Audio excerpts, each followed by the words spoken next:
Il tuo primo obiettivo con il Napoli e se chiaramente legato a obiettivi più importanti in nazionale.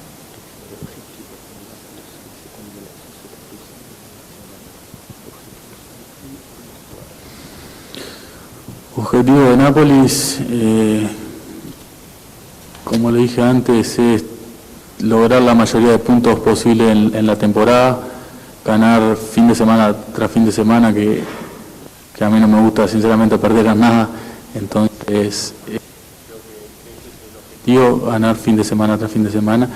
Y bueno, con respecto a la selección, primero poder estar en la convocatoria para el Mundial y tratar de disfrutar esa experiencia y obviamente llegar a lo más lejos que se pueda.